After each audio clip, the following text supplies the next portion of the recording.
And welcome to this video. I'm Jay Wakefield. Now, a lot of you have obviously seen and commented on my desk video, and to be honest, I am getting just so sick of the wiseacre comments from trolls, and I'm sick of the disablest, oh you autistic fuck, or oh it's just an autism, Asperger syndrome isn't real, it's just an excuse for people to be wankers or arses or what have you. That sort of talk is just not acceptable. Because of this, ratings and comments and everything have been disabled. You know? If you have a problem with that, the best thing you can do is keep it to yourself, okay? Because I've been having a heck of a lot of mental difficulties at the moment. Yes, I have had, complete meltdowns and been really angry online, which, given the state of everything, given the state of my mind, I couldn't help. So anyway, with that in mind, I was up at G-Docks last night at Cornhill, and obviously the police were concerned, someone was concerned to call the police, so, the police came and carted me away to the funny farm where I've had a report filed about me. But today I was able to see a social worker, which was quite good. Unfortunately, a lot of the stuff that I have to talk about with her was quite harrowing. So, I just happened to have this laptop sat next to me on the sofa. So I opened it up. She had to take a quick phone call, which gave me enough time to install Tetris, which is a game that I can play and concentrate at the same time on what other people are saying. So what is this machine? This is a Dell Latitude C610. Tiny Rain, spelled with Tinyra1N, because you spell rain with a 1, that's the law now. It's a new way of spelling it, I think. But he has one of these, and it was basically by watching his videos that made me want to get one. So this, well, it's kind of special. It's kind of a special machine in my collection. Yes, it's another humdrum Dell, but it is a Pentium 3 1GHz. Now, actually, come to think about it, this is a Core i3 iMac. What do you think? What do you think? Where do you think it inherited the technology from for the processor in there? Pentium 4, maybe? Which came after the Pentium 3? Possibly, because the Core series came after the P4. Would it be the fact that the Core took the architecture from the P4 and put it in its Core Duo processors and then Core 2 line of processors, and then put it in the Core I series processors? Does everyone think that's what happened? Well, actually, no. And the sharpest among you will know that the technology in here was actually not taken from the Pentium 4 at all. It was taken from the chip that's inside this laptop, the Pentium 3M, because NetBurst was a complete and utter failure. It was terrible. It's just... It will never not be terrible. Am I being harsh? Yes, I am. Yeah, sorry, but I mean, the Pentium. I'd take a Pentium 4 over an Athlon any day because they can they're really well built. But the architecture in them, they like to heat. They can turn ice into boiling water while not moving very fast at all. Anyway, I do like Intel processors, though. I just want to make that clear. And my Packard Bell iMedia, which I'll show you, that's at my office, is actually a P4. And once I actually get it set up, I'm going to be doing a video on that. I did have it on Blue Planet 64, as I did this laptop. Now on the left hand side, you have the usual ubiquitous two PC card slots, 2 Type 2 or 1 Type 3. One of them is populated by a Netgear card, which is good. Netgear wireless Ethernet card. You know, it's really quite good. MA521. Recommended to me, of course, by Road Geek. I think I have 5 of these now, which is brilliant. There's a battery which has quite a lot of life in it. CD-ROM drive. Please excuse the blurriness. CD-ROM drive. We also have right speaker. And we have an infrared part.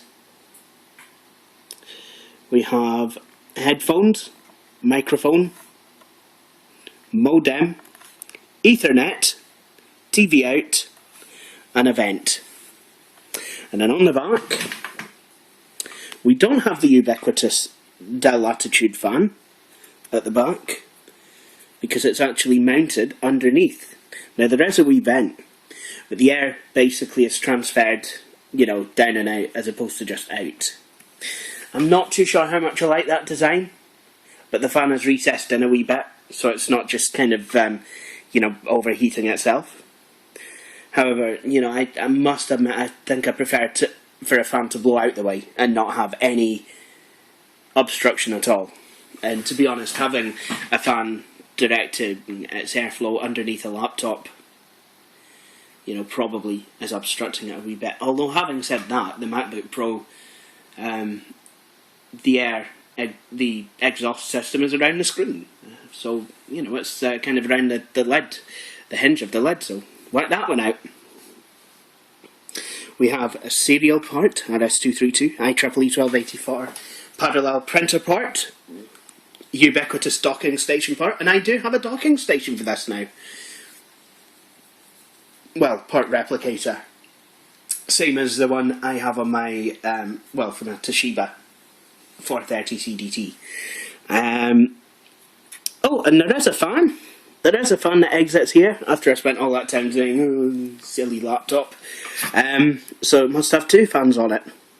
Mouse and keyboard port, 1 USB port, Dell being generous as always, and a VGA out. So this is a special laptop for me because my parents bought me it for Christmas in 2011. Basically because I wanted it. So let's have a look inside. So it's slightly different from the CP series. Yes, the power button is still here, but it's of a different kind. There's very little give. It's quite small. It has an information key. It kind of has this dimple groovy thing here. I do believe that's something borrowed from the Dell Inspiron series. In fact, I'm almost certainly sure it is. And instead of having the power indication lights on the screen hinge, they now have a new home. They are actually here instead, on the side. So we have charging light, hard disk light, and power. So let's have a look at this. I do have the distinct feeling that this machine was actually restored. The company actually, you know, it's probably one of the most expensive vintage machines I've bought. This cost £60. But it shows. It's really quite solidly built. I'm not going to thwack the screen like I did with the ThinkPad, because I just don't think Latitudes are built that strong. But they, you know, they are very reliable. It is, you know, it has, and it just doesn't seem to have a mark on it. You know, probably light use. Okay, the spacebar has got a wee bit shiny here. However, that could be due to my own usage. I mean, I've not used this machine very much because it's, you know, I've got to be honest, it is kind of like the Sunday best. You know, because it is one of these 1 gig Pentium 3 models, and, you know, to be honest, it has been restored. This has a 20 gigabyte hard disk in, whereas Tiny Drains has a 40. Tiny Drains has got a 1.2 gigahertz Celeron, whereas this has got the full fat Pentium 3.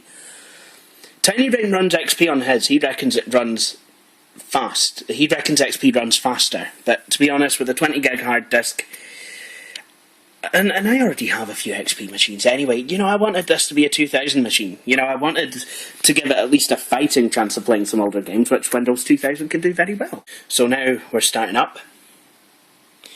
I seem to remember my school having one of these with XP on. And it is kind of designed for XP. I mean, I thought it came out in the year 2000, but it seems like it was a 2002 model year. It has the Windows XP style thingies. Oh my goodness, I'm not too good at this, am I? It has the Windows XP style Windows key, and it, even though the license underneath says designed for Windows 2000. Now I do have a C500 which has a designed for Windows XP sticker on, but that is still using the old style Windows key. Of course, now they have bubbled, and yeah, they're going to be releasing Windows 8 keyboard soon with the new dodgy style logo on it. But then again, that's if Windows 8 is even meant to be operated by a keyboard, which, to be honest, they tell me that it isn't. Personally, I think it's going to be a big flop. Microsoft have just released the new OEM instructions now. Apparently, an OEM license has to be written into the BIOS of the machine, so it can't be activated on other machines. You know, it's an XP license. Well, XP, what am I on about? I'm sorry, but I still have a lot of clients that use Windows XP. In fact, one of my clients today needed Windows XP installed in a virtual appliance on a brand new Hewlett-Packard Beats laptop. Didn't realise Hewlett-Packard were doing that, but I've had the opportunity to have a go with one, and I must say, it is very nice. It's a very nice machine, but I can't help feeling, knowing HP's last record, you know, recent record, that it's just, I don't know. Get the feeling, give it about a year or so, the thing will be falling to bits. You're just paying for the Beats name. And where the B key is on that, there's actually a Beats logo instead. Whereas this is a Dell Latitude. There's nothing, you know, a Dell Latitude isn't a designer brand. There's a lot of people who actually hate Dells. There's a lot of people who are looking at this laptop now, and because of its only so-called crime of actually being a Dell, they want to probably smash it up to Kingdom Come, but if they even try, then I'm just going to, I don't know, have them sentenced to community service of rebuilding it. I don't know. Okay, let's have a look at this machine now. Like I said, I was using this to play Tetris on while my social worker was here. But first of all, let's go online, because we can do that in Windows 2000. The very latest version of Firefox is no longer supported. However, at the time of buying this laptop, it was. It's very quick, you know, once it's all loaded up. Even though this card will only connect to 802.11b.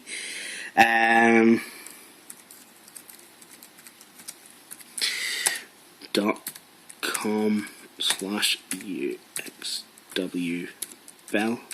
I thought I'd give UXWBell a shout out. I might. Yeah. UXWBell, you've got some amazing videos.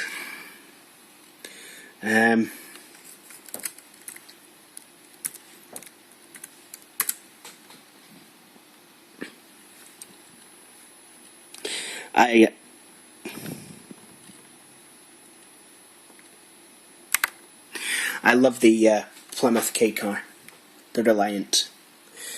It's just a shame that the city made UXWBell get rid of it. It's a shame. I mean, yes, it was pretty much made out of holes. Pretty much had to Fred Flintstone it. Look over yonder. Some young see a kiki for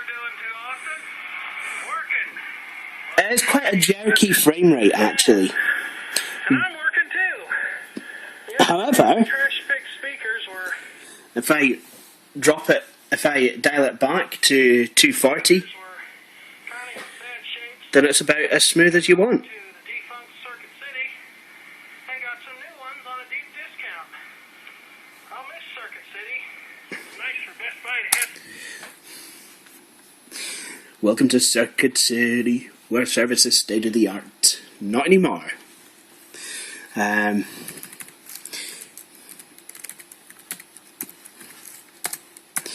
See, that's the advantage of having American friends.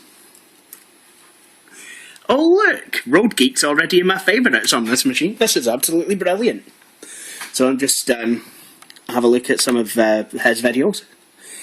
I think UXW Bell and Billy Carr are probably my two favourite YouTube personalities. Let's watch a video about Adele on Adele. This is apparently this is apparently the most musical laptop. Adele. So for now, at least, it's just a Facebook exclusive video. It's Tuesday, July 10th of 2012, and this just arrived here today, this morning. It's it's a new computer I bought. And it was Adele, and that is going to serve Core Computer Services. If it's still going, I hope it is. I know Billy got some sort of other job, but I hope Core Computer Services is still going. I've got Office 2000 on here. I do believe the full gamut.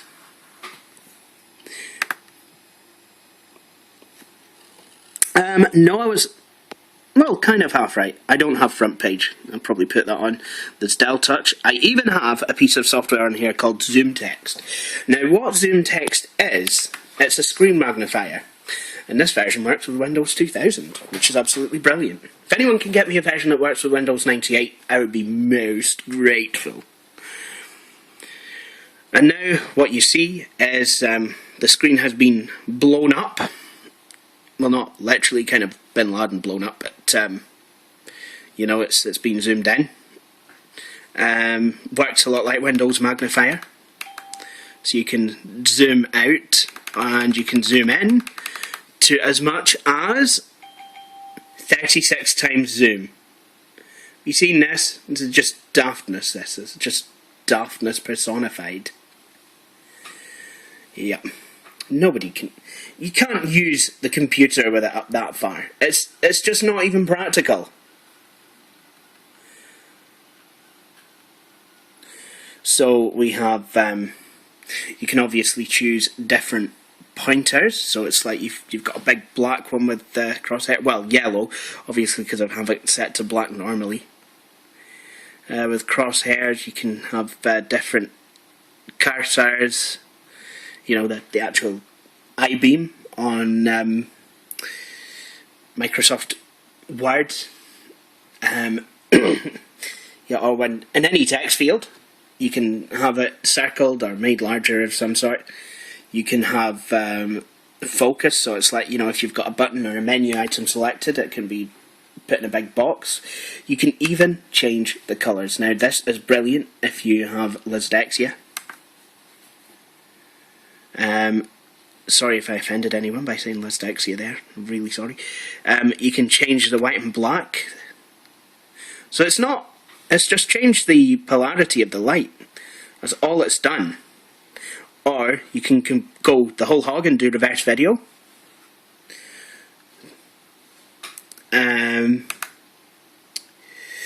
You can also do yellow on black.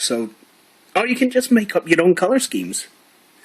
Blue dye, you can colour replace. I mean, you can replace colours. So it's like the only thing that's been shown on the screen now is blues.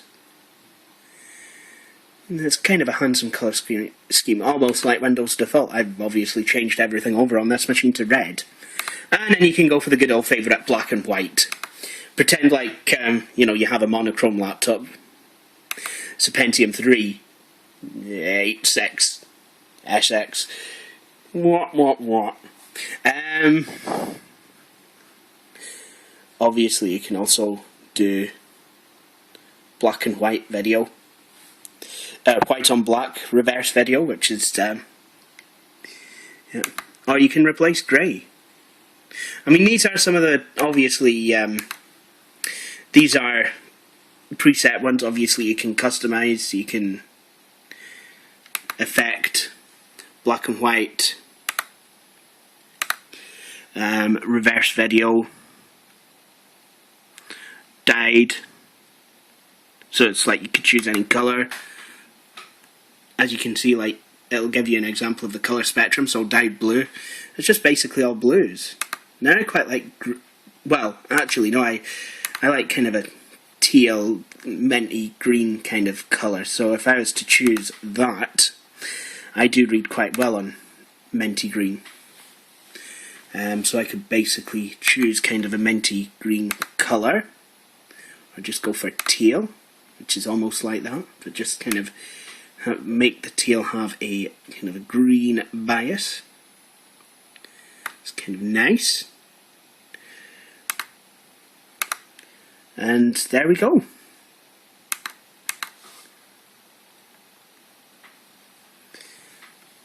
How cool does that look?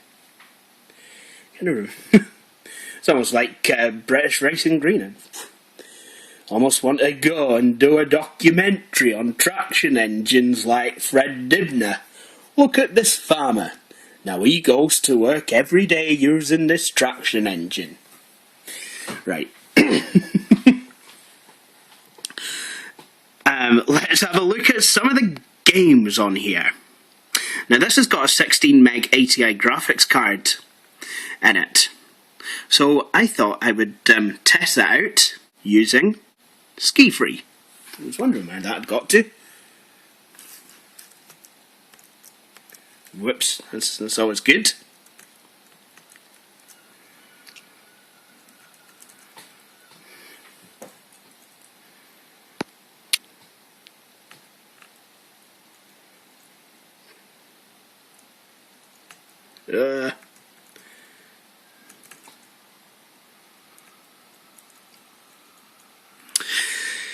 It's a shame that the Packard Bell Group has closed, but don't worry guys, it's all, this video will be posted to the Computer Greeks.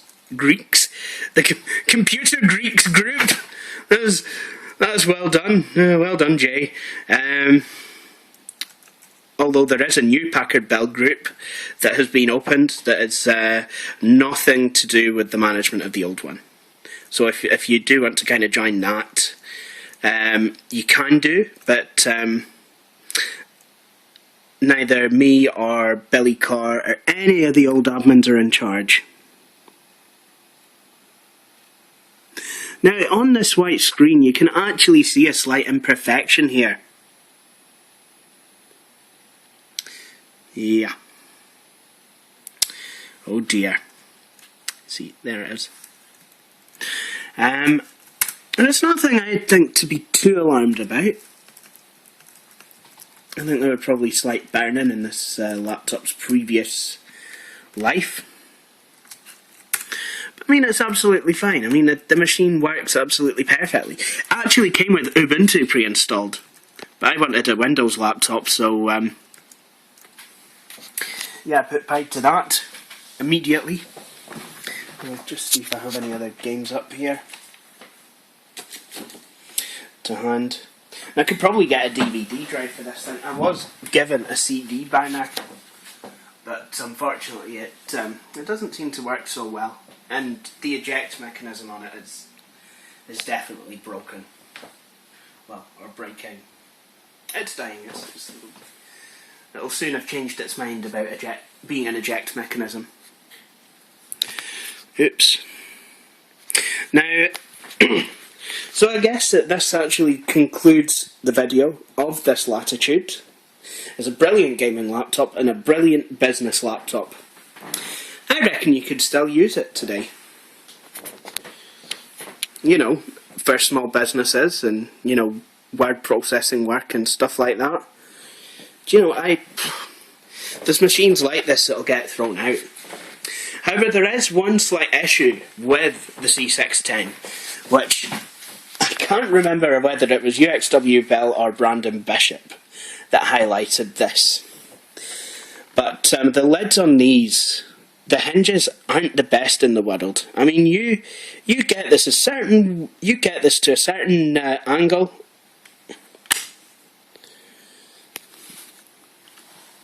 and it will just close. So it's fine here, but if you put it there,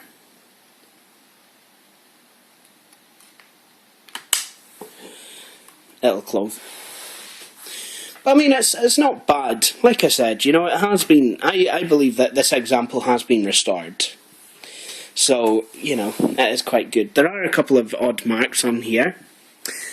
But now that we've got the lid closed, we can actually appreciate the newer shape of this. I kind of like the way that it kind of curves in, and then that curve forms the crease there, and the rest of the screen kind of curves out, and it follows it through on the base unit. Look at this. They've obviously tried to make a boxy laptop look more modern, and it does. Even today, this machine really does feel quite nice and modern. The styling, yes, it's still very conservative, but it's not really aged, I don't think. You know, I would, you know, if I had a laptop that looked like this today, I wouldn't, you know, and I bought it today with my own money, I would be very happy with it. Obviously, a Pentium 3, well, this machine could be capable of probably running Windows 7 with a gig of RAM in it, but you probably wouldn't want to, or probably shouldn't even attempt it. So yeah, this has been Blue Planet. No, it hasn't. This has been me, Jay Wakefield, with the Dell Latitude C610. Please subscribe to my channel. Please make sure you like this video. Actually, you can't, but never mind. And I will, if you want to subscribe, instructions on how to do so will follow. So thank you for watching, and please stay tuned for my next videos.